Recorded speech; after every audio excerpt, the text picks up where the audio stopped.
your heart. I pledge allegiance to the flag of the United States of America and to the republic for which it stands, one nation, under God, indivisible, with liberty and justice for all. Sorry, just one moment. A roll call, please. Commissioner Salgin, Commissioner Van Essen, Here. Commissioner Collins, Here. Commissioner Stevenson, Here. Commissioner Bayou, Here. Commissioner Berger. Here. All right. It's not on the agenda, but it's not on the agenda. But at this time, we are going to reorganize. We normally would do that in February, but we haven't had a meeting since January, so we'll do that now. Before we do that, I just want to acknowledge that we no longer have Commissioner James West with us. I'd like to publicly thank him for his time and also express condolences to his family. Thank his family for his time as well. I'd like to welcome Jeff as a regular member of the Planning Commission and Steve Berger as our new alternate. Because we have the privilege of voting tonight since we are missing George. So you guys are going to get going right away. So at this time, I will open for anyone who would like to nominate someone for the position of chair to take over my place in this next year. I would like to nominate David Collins. Do we have a second? I second. And I think this is just a verbal, right? We don't, okay. All those in favor say aye. Aye. Opposed? No? Okay. So the co-chair, I'm going to nominate George. I know he's not here, but I'm sure he'd be happy to take it. So I nominate George. Second. All right. All those in favor say aye. Aye. Opposed? None? All right. Reorganization is done. And so we'll move forward. Mr. Collins, Commissioner Collins is now in charge. He did note that when we get to the last item on the agenda, because he lives close to Reuben Christian across the street. When that happens, I will take over as chair again because he will have to excuse himself. Thank you. Right? Okay, Okay. good. Well, I noticed we've got Steve's on both ends of this. Okay. I don't know if we're surrounded. I feel a little bit like a football team. They're both big guys, though. I can say get down to the meeting at the end. There you go. Thank you guys, both of you. Minutes. Did you all have an opportunity to see minutes from our last meeting? Yes. Any comments? Do I have a motion to approve, please? I will move to approve. Second.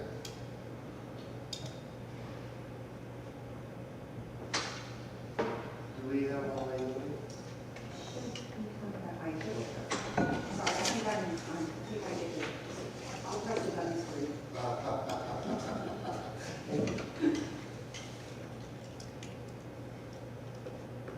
Yeah. Steve, are you ready to go? Thank you. Motion passes 5-0. Any agenda changes? No, we do not have any changes to the agenda at this time, but do remind you we have to open up for public discussion for items not on the agenda if anybody would like to discuss. Okay, so I had that actually on line 6 where I went. Make sure you notice it. But, yeah, there, perfect. All right, we're not going to open up for public comment. Public is afforded the opportunity to address any matter not on the agenda. We have a 5-minute time limit per person, a 30-minute total. Is anybody here that would like to address the commission on any item that is not on the agenda? Okay, thank you very much. All right, we're going to be going into our meeting. And I will give you the direction.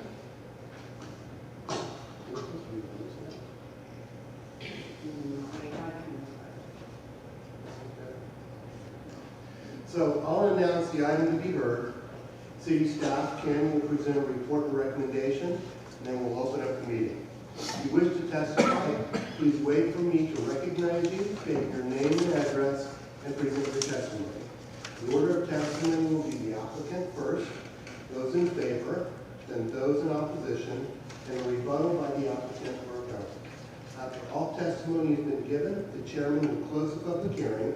The commission will discuss the item. No further public testimony can be taken. except that the chairman may request answers to questions from the commission. There can be appeals. If you signed in doc, or if you signed in before you leave, if the actions of the planning commission they're final, but they can be appealed to the city council. Appeals may be filed only by the applicant or his representative, a person who has participated in the review process by submitting oral or written testimony on the application or by attending a public hearing on the item, a person who was prevented from participating in the review of circumstances beyond his or her control. So please be sure to put your name in out back if you have any desire. The appeals can be made at City Hall on Wilmot Avenue between 8 and 5 o'clock Monday through Friday. Ken, that's not correct on Friday anymore, is it? No, it's actually 7:30 to 5:30 Monday through Thursday. Okay, we need to change our sheet. Thank you. Planning staff will assist you if you need any advice. All right, so let's go ahead and move on. Ken, could you please bring us up to item number 1? Yes, thank you, Mr. Chairman, fellow commissioners. At this point, I'd usually put up a nice display for you guys to look at, or the audience to see, but we were working on our screens and our displays, so next month, hopefully, we'll be back up and running with those.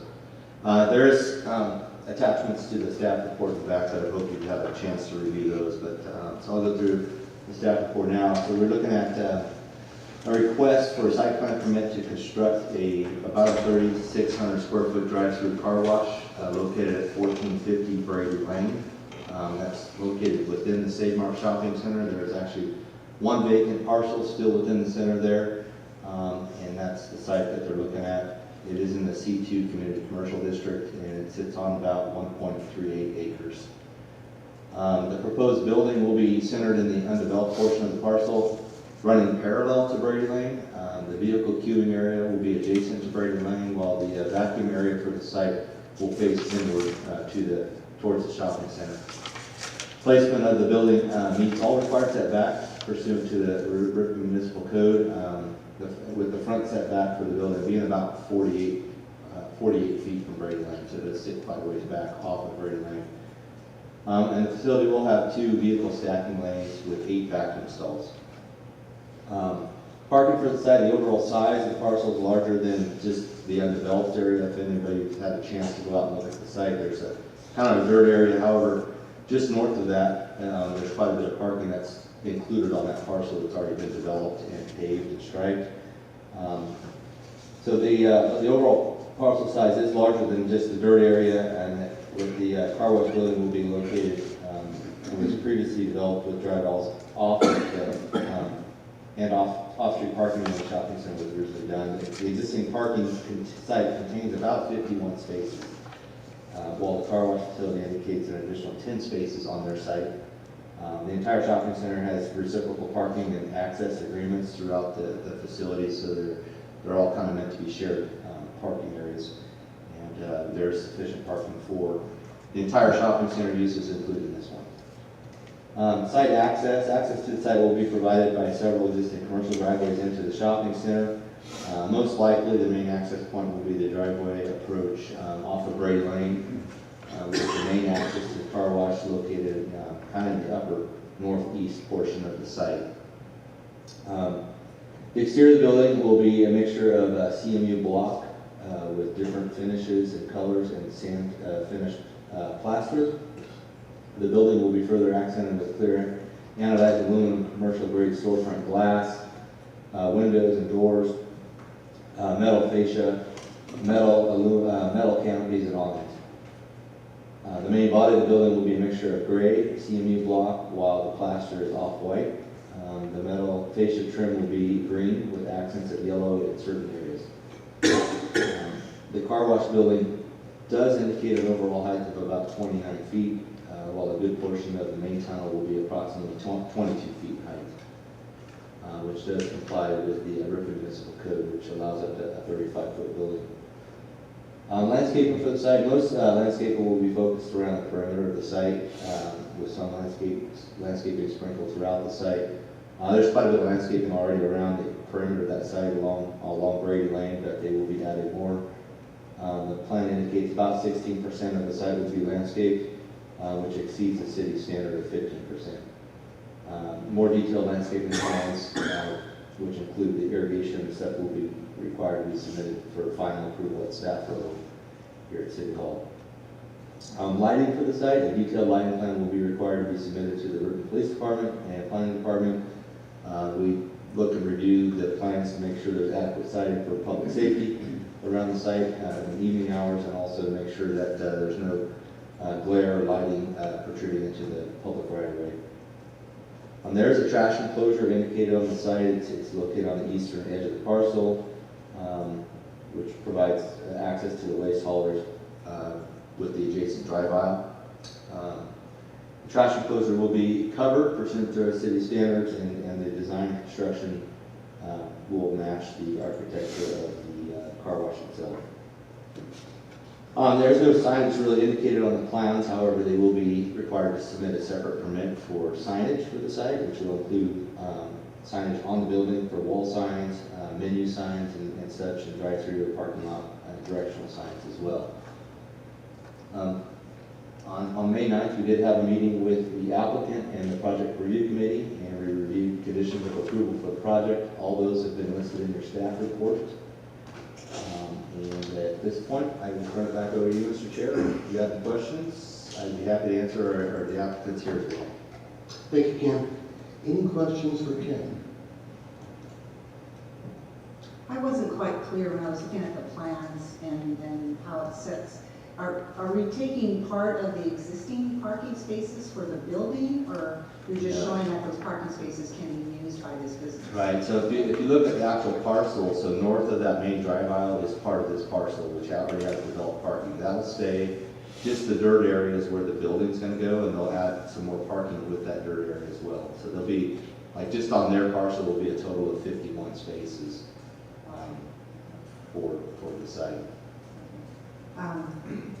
And then I saw that it will be attended at all times by 2 to 4 people, so. Yes, yes, and they are a 24, not 24, they're a 7-day operation, 7-day-a-week operation. They have the hours listed in their Right. operational summary, 7 a.m. to 9 p.m., 7 days a week. Ken, I see that on a yearly, it puts out 2.9 million gallons of wastewater. How does the city recover the cost on that, or can you explain a little bit about how that works? Yeah, they talked about using about 2.9 million gallons of water a year. Not all that gets into the wastewater system, for one. Some of that, drips off the cars and evaporates. So that's not all going into the wastewater system. But just for comparison's sake, they use on an average about 8,000 gallons a day of water with their estimated 350 cars a day going through there.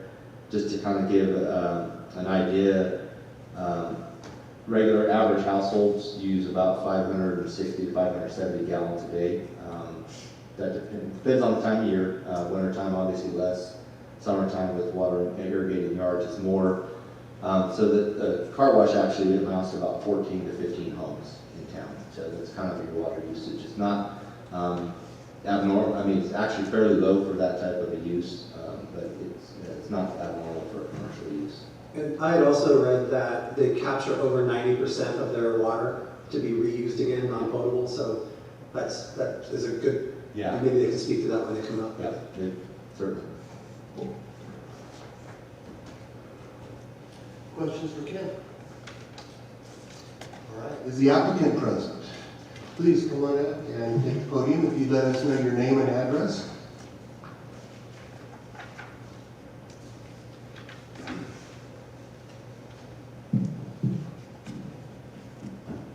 I've never had to hold the mic before. My name is Vance Shannon, and I live at 230 Russell Road in Auburn, California. So Quick Quack started in 2004 with just one store. 2 of the 5 founding members actually worked the store. They bought a second store, and one of them worked one store, and one of them worked the other store. Fast forward to 2023, we have 190 stores. We're the 4th largest car wash in the nation. We have 900,000 members. It's about 4,600 members average per store that we open. So I wanted to address the water question. It's really important. So that's really important to us. We do capture almost all the water. The only water we don't capture is dripping off the car. It all goes into a trough. That water is pumped into 4,500 gallon filter tanks and then put back in the system over and over again. So the significant savings of water is tremendous compared to washing your car in your driveway. And also what's important about that is our water goes into the sewer system as opposed to the stormwater system. So when you wash your car in your driveway, that water is all going into the sewer system. Those are two reasons the EPA highly recommends using a professional car wash. We think the building's going to look really nice there. I think it'll be a great service. Having 900,000 members, we're well loved, and people really seem to gravitate toward the service. It's a great location. The building looks very nice. It's landscaped well. As far as the parking goes, we won't use that parking. People, it's an automated car wash. They don't get out of the car, other than to vacuum, and they're using the vacuum stalls. So those extra parking lots, or parking spaces, will be used by others in the center. And unless you have any other questions, that's really all I have. I'm sure we do. A couple of questions. Nancy, thank you for being here, and thank you for investing in our community. We really do appreciate that. One of the questions that I had was about, I was asked this in any new project, as far as the LEED certification, LEED version 4 certification, anything around the environmental and excellence standards as you're building this project? Well, we meet all the CEQA requirements. We go through all of the construction, pre-construction planning service, for dust mitigation and sound mitigation and all those kind of things. So other than CEQA and adhering to all the city ordinance and codes. Thank you. Thanks, Vance, for being here. My question would be, do you have any idea on timing when you think this will be open? Well, as soon as you give me approval, we're going to get right into construction. We are construction permitting. We have already completed construction drawings. I believe we're practically ready to submit those subsequent to this meeting. It takes as long as your building department takes to review and approve the drawings, and it's about 150 days or so for construction. So about 4 months, a little over 4 months. Mm-hmm. So you think it'll beat the other car wash? That's what terms. Being open It's being open first. That one's going up one brick at a time. I'm not sure of the other one, what their timelines are, but I can assure you that we're a better car. Thanks. Quick question, just for general knowledge for me. You guys picked a great spot. How many residents do you anticipate versus freeway traffic? Or have you thought through that? We have a very robust vetting process for real estate. I'm not on the real estate side of it, so I don't really know all of what they look at and all of the numbers they look at. I didn't know that there were even 5% of their projections on their historical deal. So I cannot tell you how many come off the freeway or how many drive by. Really, I think what we're learning is people, it's much like the QSRs. They don't want to drive to the car wash. They want to drive by the car wash when they're going to work, when they're dropping their kids off at school, going to the grocery store. So it's a convenience thing. As you know, we can stand at one Starbucks, I think that was next carrier, and see another one directly across the street.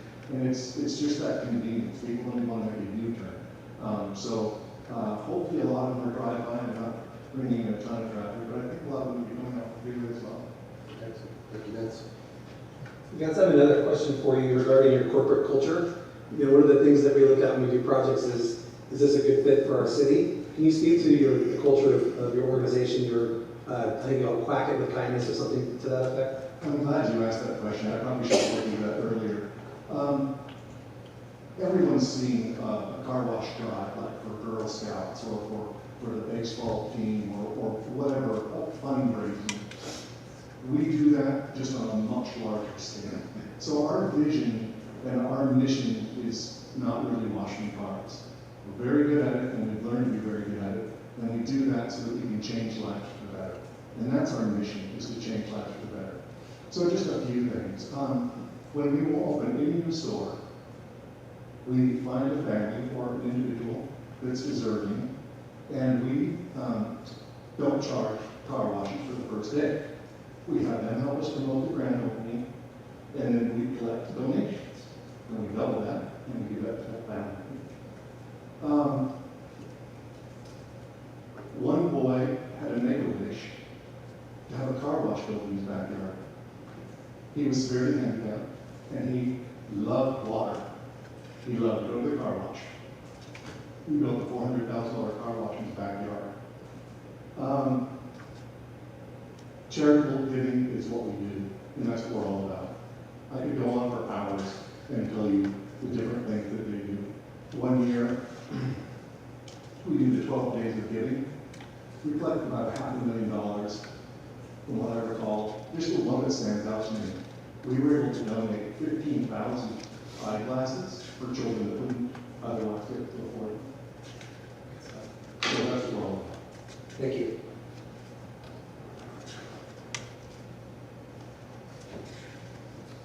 Steve? I do not have any questions. Very good. Thank you, Vance. So I just want to thank you for letting us be here and present our project tonight. We're excited to be part of the community. Appreciate it. Thank you. Thank you, Vance.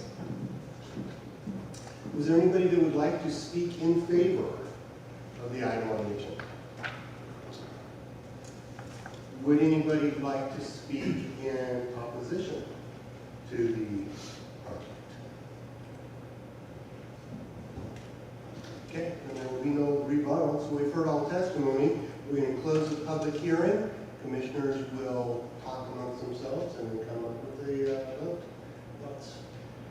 Yeah, it's a good fit, like you said, from a location standpoint, to have a car wash, to finally have a car wash, really, in the city is great. And this is a sort of quality reputation, to meet the, our standards. I'm sure they're going to comply with that. They're going to be a great, partner in our community. So I didn't see anything bad about it. I agree, it's 100% what he said. Yeah, I'm like everything I've heard.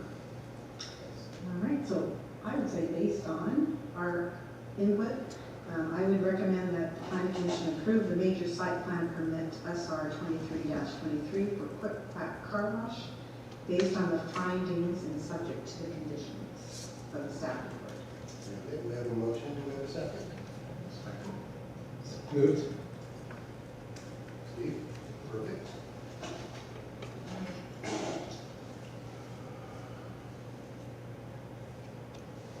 And it's approved 5-0. I have to join with the members. I love what you have to say about community and looking after people. It sounds like a great fit. Everyone It has. really is very humbling and very happy. Great. I appreciate all being members. Thank you very You got much. it. Thanks for your time. Thank you. Thank you. Ken, the next item on the agenda, please, sir. Yes, thank you, Mr. Chairman, fellow commissioners. The second item here is a major site plan permit extension request for parallel mini storage. Back in July of 2021, the Planning Commission approved a request from Benchmark Engineering to construct about a 49,000 square foot self-storage facility on 2 parcels, totaling about 3.24 acres. In the light industrial district, it's located at 700 South Parallel Avenue. It's towards a vacant parcel towards the bike bridge down at the very end. It's along Parallel Avenue and also Reynolds Avenue. To date, the applicant has been working kind of diligently through the conditions of approval for the project, which it did include a fair amount of off-site improvements, such as undergrounding of utilities, dedication of and improvements for Parallel Avenue and Reynolds Avenue, and installation of street lights. So they've been working through that process of trying to get their joint trench plans together for undergrounding and utilities, and haven't quite started construction yet on the project. Basically, they are in jeopardy of now losing their entitlements for the project due to the permit expiration limits, which is in the municipal code. We do give projects about 2 years to get started on their project by pulling a permit. So they are bumping up against that timeline. So they are here in front of you this evening to ask for an extension, a 1-year extension on that.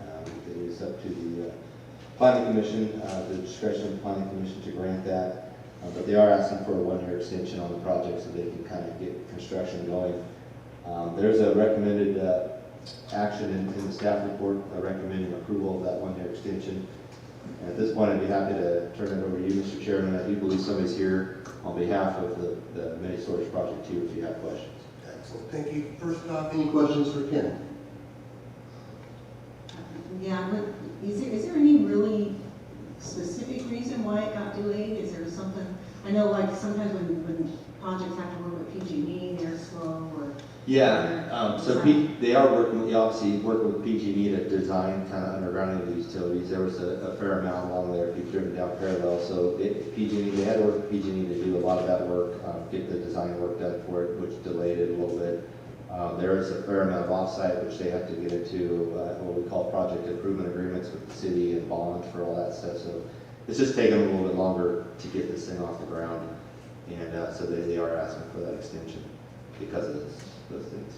I can't believe that was 2 years ago. Feels like yesterday. Any other questions for Ken? Is the applicant here, and would you address and please name and address and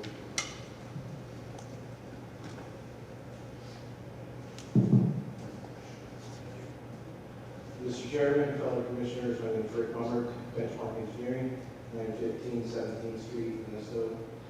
Represent the applicant, JKB. Yes, PG&E was one of the main reasons we've been working over a year. They had so much going on with the storms. Every time we felt we had somebody that was able to work on the project, they were off in other areas of the state and with disaster assistance. We also had to work, so that was for the undergrounding of the utility lines that were on parallel. Then we also have the easement, which is in the RV storage area, which is on the west end, north end of the project. It's kind of angled. So we could park vehicles under that, on those lines within that easement. So we had to work with that department. We literally just received the Mylars tonight of the approved plans. So we had a little bit of turnover with the urban engineering department. And so those plans are now signed and we have approved plans. So we're getting so we just would like this 1-year extension to get it going. We've been through a lot, so we appreciate your consideration on this extension. thank you, Rich. Questions for Rich? One question, Rich, thank you for being here. Question regarding the expectation of any modifications. I mentioned it, or you mentioned to us that some plans are finalized. Did those plans change? Were there any modifications that are different from what was originally approved by the staff and by No, I don't believe so. We have the landscaping, the wall, the fencing. I think we came back to the planning commission, didn't we, Ken, on one occasion for some changes, but any changes we made was through approval process. But none from the time of the last approval.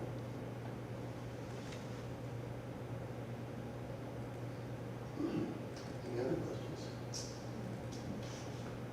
Rich, thank you. Is there anybody that would like to speak in favor of the project? Is there anybody that would like to speak in opposition to the project? Okay, we'll close the public testimony and the council members will address it.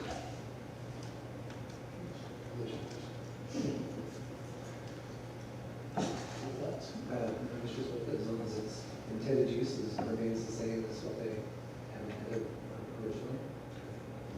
In 2 years, that was a good project. Yeah, it sounds like that hasn't changed a little bit. Okay.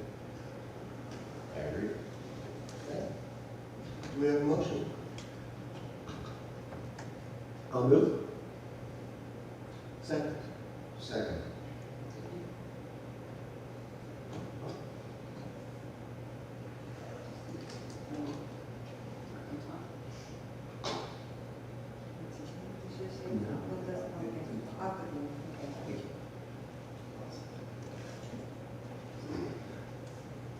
Adopted, 5-0.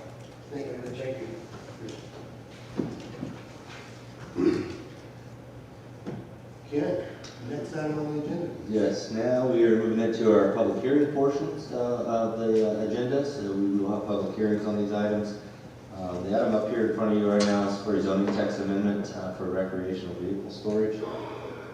In August of 2022, the Planning Commission did approve another mini storage project that's on East 4th Street in the heavy industrial district. So if you head down 4th Street till it dead ends into the freeway there, big vacant parcel there.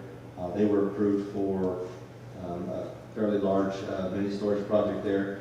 The applicant at the time of submittal inquired about the feasibility of recreational vehicle storage in conjunction with the mini storage project.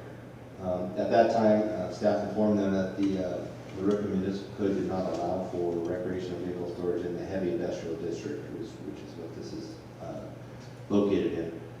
The applicant did choose to move forward with the mini storage project regardless, and the proposal was approved on a 5-0 vote at that time. To date, the applicant developer has submitted plans and is about to pull permits to start the project. They've actually been out doing some grading, I believe, on site. If you've seen some of that equipment out there. In March of 23 of this year, staff received an application for a zoning text amendment from the mini storage developer, requesting that recreational vehicle storage be allowed in the heavy industrial district, which is the request in front of you tonight. The applicant has indicated they intend to store any and all recreational vehicles that may be allowed on their site indoors.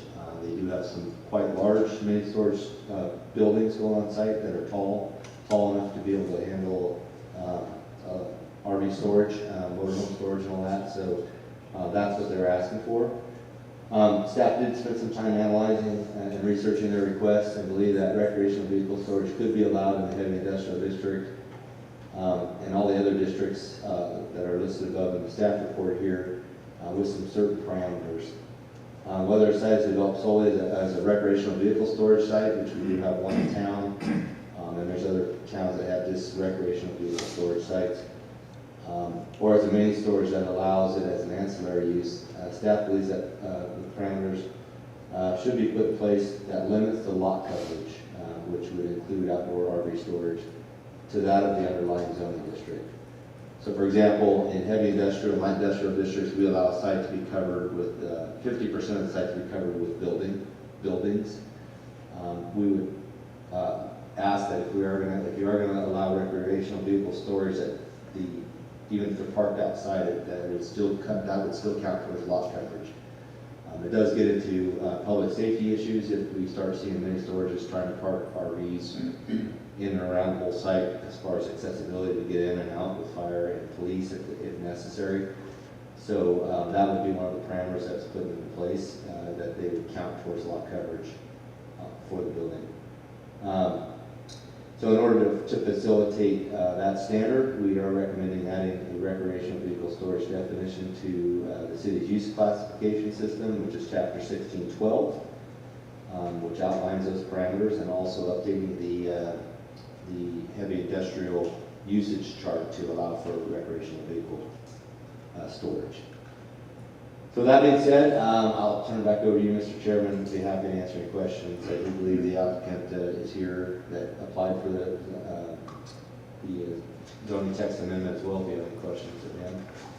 So, Okay, excellent. So this is a little bit different, since I believe the city is technically the applicant for this item. Is that correct? no, the applicant is, the city's not the applicant for the applicant. So we would have the applicant come? Yeah. If you have questions, Perfect. or you can ask, if you got any questions, I'd be happy to answer. Okay. I have a quick question for you, Ken. Was this brought up originally during the first go-around of the approval, that there was known RV parking, that it was not allowable at the time? Right, yeah, so when they came through it the first time, we did explain to the applicant that they would not be allowed to have any RV storage on site because of the way the code, the heavy industrial district code was written. And they chose to go forward with the project regardless. They do have 50% of the site covered with buildings for mini storage. I said they have indicated that they want to store RVs, but within the facility, so there would be no outside parking of RVs there. Like I said, We have seen RV storage. There's one in town here. I'd say there's other towns that have them that have outdoor storage as well. We just would say, like I said, we would ask that we still keep the lot coverage the same for an RV storage facility, whether it's with a mini storage or by themselves. So just to be clear, other than the issue of covering too much ground, so there'd be a safety problem, being able to get in and out, do you see anything else that would make it difficult to store recreational vehicles in heavy industrial? It kind of really depends, I think, on the location. Obviously, you get into heavy industrial districts, you probably have heavier users around there as far as like trucking and stuff like that, just kind of a mix of traffic. That location, there's not, you do have a fair amount of traffic on Stockton Avenue. That's going up and down with the trucks, but adding trailers into that mix here and there probably not going to be a big issue. I don't see it adding a whole lot of traffic. And this would be all indoor storage. If you get into a heavy industrial district where there's maybe some elements from other sites, you might have RV owners not wanting their trailers outside if they get dust on them or something like that. But this isn't all. This site wants to do everything indoors. So, so not only are we looking at this specific site, but this is going to be a zoning amendment for the city going forward. Correct. Steve or Steve, any questions for Ken? Okay, is the applicant here, and will you please come on up and name and address and address us?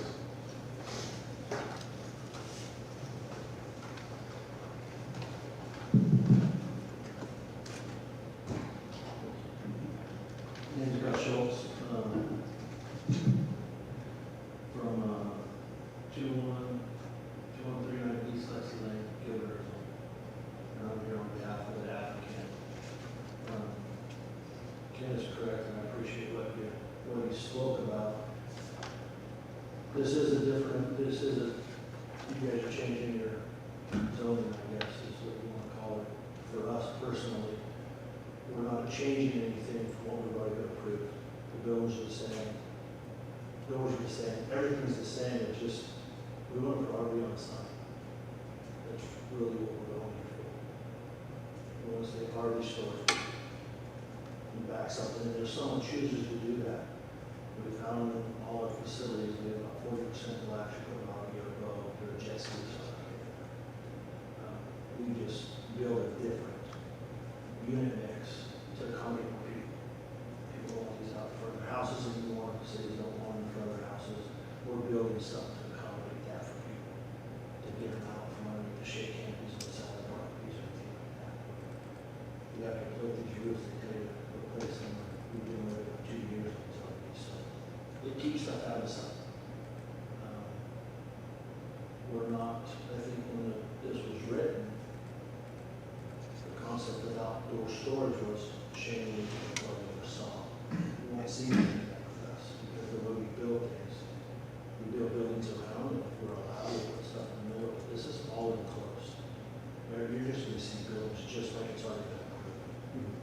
We just want to be up in front, put our on the side so we have a broader audience to direct to. So, Thank you. It's Gus, correct? yes, sir. Perfect. Questions for Gus? I guess I have a question for you regarding how many parking spots that you'll have designed, and are they all for RV, boat? I heard you say jet skis. What type of recreational vehicles? All of the above? And how many spots? I don't know how many spots. It's whatever was approved before. I think, if I can interrupt you, I think, Jeff, what he's saying is nothing is going to be stored outside. So there's no parking spaces for any of this. It's all going to be stored inside, I correct? got 50% already on the capacity, so we can't afford to put anything outside. There's Okay. no room to put anything outside. We're asking to put RV on the side, and we're going to put it in it and close the door. You're never going to see it. Got it. Okay. That's a great design. I guess my question was more along the lines of how much traffic is going to be going up and down 4th Street. Just the way it's laid out, I'm sure you've seen it, you've got Yes. this street here, you've got trucks racing through, there's a lot of movement. There wouldn't be any more traffic per se. I know on the RV side, I think the average person uses it once every 3 months or something like that. So it might be a little less to a household, you know, family that puts the furniture in or downsizing or upgrade, whatever they're doing. I would assume it'd be on the lower side, less traffic. Thank you. General knowledge. You've done several of these probably, correct? What's it cost to store an RV inside a building like that? I see the advantages. It's not going to get dirty. It's going to be safer. It's not going to be weather. What's it cost? You know, I ask that question all the time and they never tell me until it's open. We just opened one Friday in Arizona and I kept asking if people come by, they want to get a spot, they want to, because there's just nothing there. It wasn't until the day they opened the pricing, but they could range from $300 up to, you know, I got ones that are $1,000 because they're 50-foot deep and they're AC. And so we're climate control for your RV. Anybody that's got the big RVs, you know, that you're gonna keep water and you're gonna keep moisture and, you know, where the cabinets shrink and expand. So people spend a lot of money on these RVs and so they don't want to spend. So we try to do a diversified unit mix to accommodate what we have in that area. And it really goes off of the area and what the mix is. Thank you. Steve or Steve, any questions? Any more, Jeff?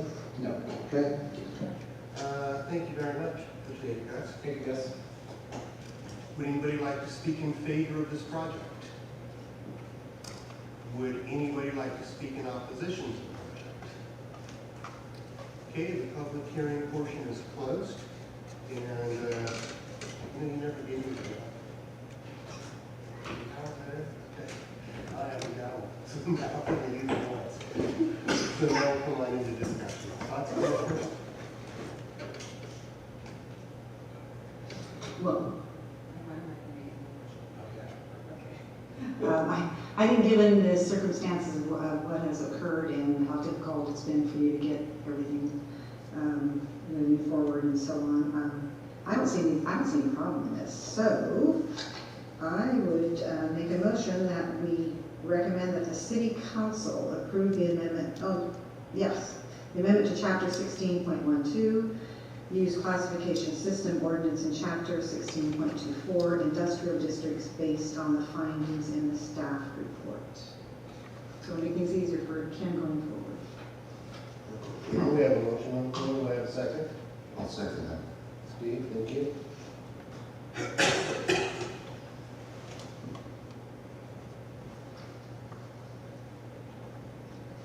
Adopted 5-0. Thank you, guys. Look forward to your project coming out. Again, the next item on the agenda is Ribbon Christian School, correct? Okay. Because I live within 50 yards of that property, it's proper for me to lead the meeting at this point. So I will turn it back over to the very capable everybody else. My year is never ending. All right, so this is a Ribbon Christian Schools greenhouse and campus maintenance building project. Ken. Thank you, Madam Chair, fellow commissioners. What you have here in front of you tonight is actually quite a few projects wrapped into one. This is actually for the Ribbon Christian Schools Greenhouse and Maintenance Facility project, but you do have a site plan in front of you for approval. You also have a lot merger in front of you for approval, and you also have a general plan, land use amendment, and rezone in front of you for recommendation to City Council. So in order to facilitate this project and some future projects at Ribbon Christian Schools, the applicant is seeking to amend the general plan land use designation and zoning designation of 2 parcels that are owned by Ribbon Christian. The 2 subject properties are located at 552 North Wilma Avenue and 456 Maple Avenue. There are 2 residential lots.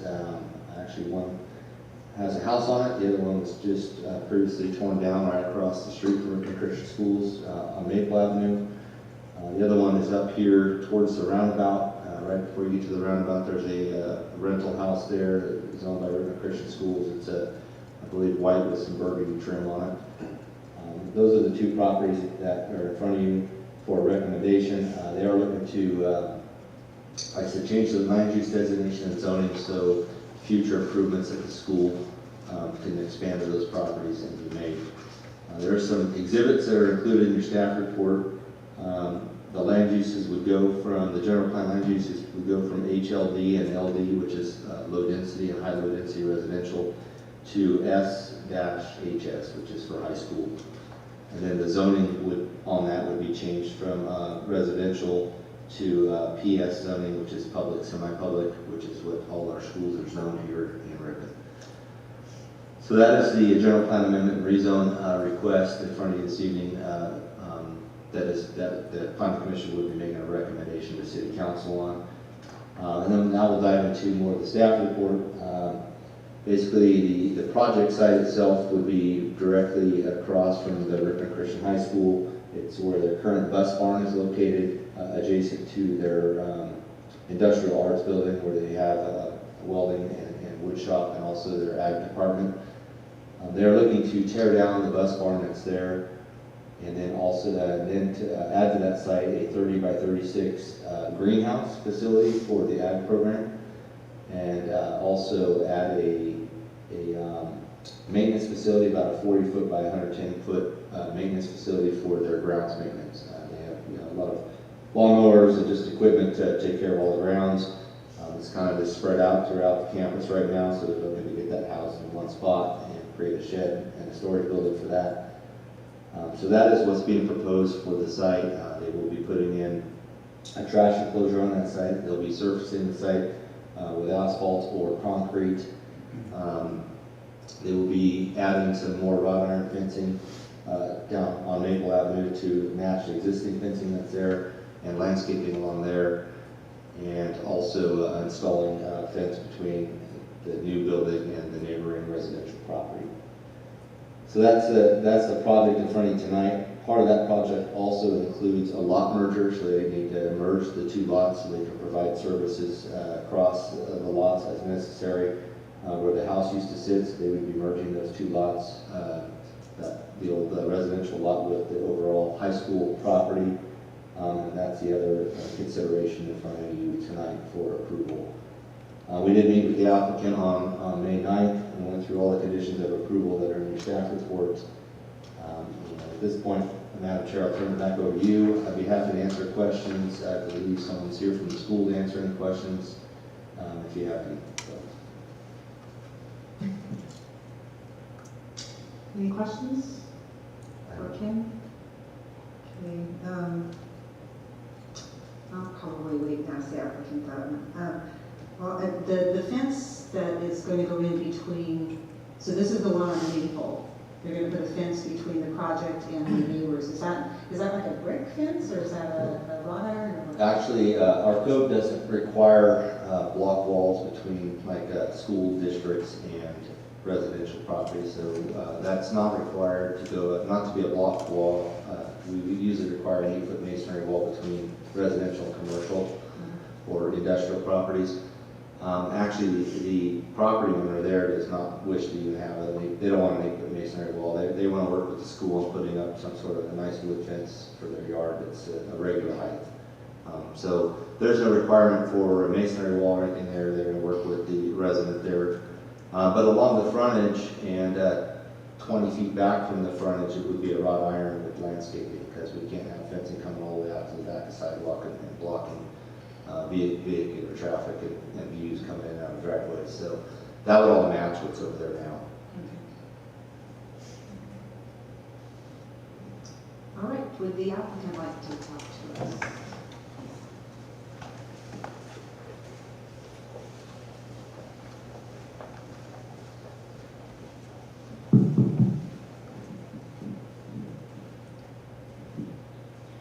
Thank you, Commissioners, for allowing me to be here and speak to the project. My name is Eric Cigar, 321 Mount Airy Court here in Ripon.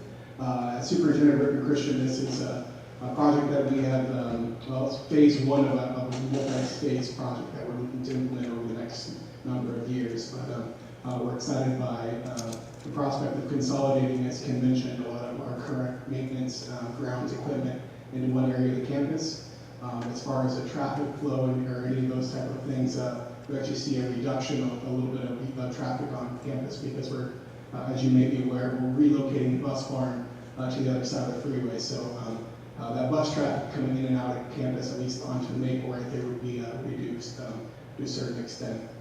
Again, we think it'll be a wonderful project, clean up some of that area, some of the original school site that was at the end of Maple when it was still a cul-de-sac back there. It'll bring kind of everything up to date, as well as provide some resources for our students in our ag department. Building structure and size, as you kind of saw from some of those pictures, will match similarly to the rest of campus, as well as the landscape in that area. Will kind of conform with whatever else we have there on campus to make everything flow. So, again, appreciate your consideration, and please let me know if you have questions. Yeah, I have a question on the property over here in Wilma. Does the school have plans for that yet, or what's going to go there? Ideally, plans are tennis courts, actually. So as when Maple went through, and I believe that's drawing a blank on the actual road, the frontage road essentially along the freeway back there, we lost our tennis courts.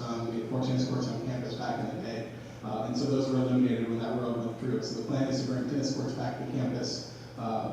So those 2 houses that we currently own, one of which we're looking to merge, or to rezone, would be the site of future tennis courts. Okay. And at this point, there's no plans, so we don't know if there's going to be additional parking by the tennis courts or anything at this point, or? At this point in time, no, but I think that would be something that we as a school would be looking at pretty seriously, just because of the current traffic impact when we hold larger events on campus. You know. Any other questions for Eric? You guys are easy. All right, thank you. Thank you guys again. Is there anyone here who would like to speak in favor of the project? I just have a question. We'll ask you to go up there, state your name and address.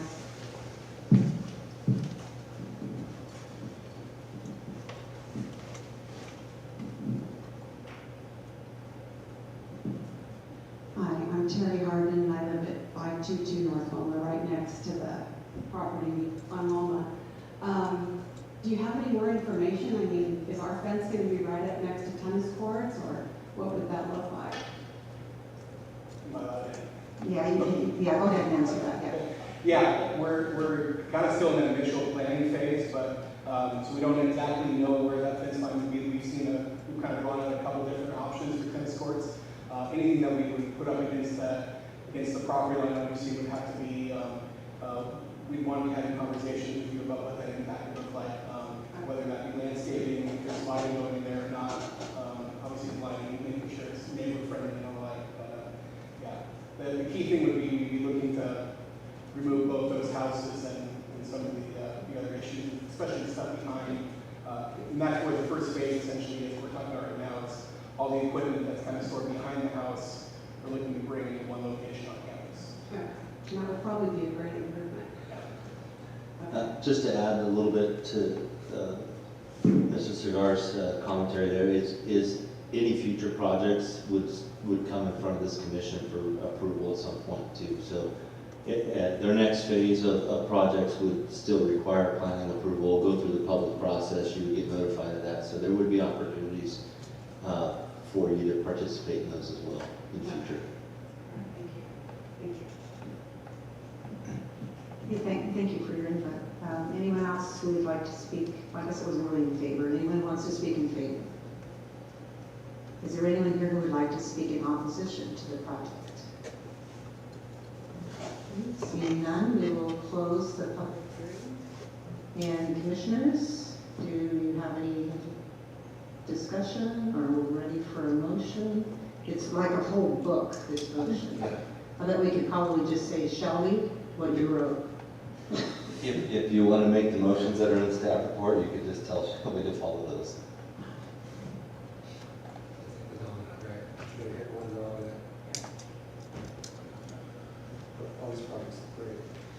Quick question though on the, sort of off topic a little bit, but the student body in general, is there a lot of demand for this? I love the greenhouse idea. Is there going to be a lot of demand for that? What are your plans? Like you guys going to have like a produce stand, or what are you guys thinking about that? No, so there's some produce being grown. Currently, our ag department was started, I believe, about 6 years ago, we now have about 130 kids in the department. And so obviously quite the increase, especially for our high school student body, only about 250 at the moment. So a good portion of our students, an example was, so a lot of these kids are involved in doing projects, growing plants of some sort. And for example, on Friday, they had a little plant sale. So Greenhouse would allow them to not only grow some of those projects, but also be used in our plant science courses or ASM courses, and again, being able to use those year round. As part of that project, you'll see there's some covered areas for growing, grow cloth, grow shade as well, which is just kind of helps with the heat, I guess, but during the winter, obviously the winter weather isn't really conducive for growing a lot of those other plants. So, Thank you.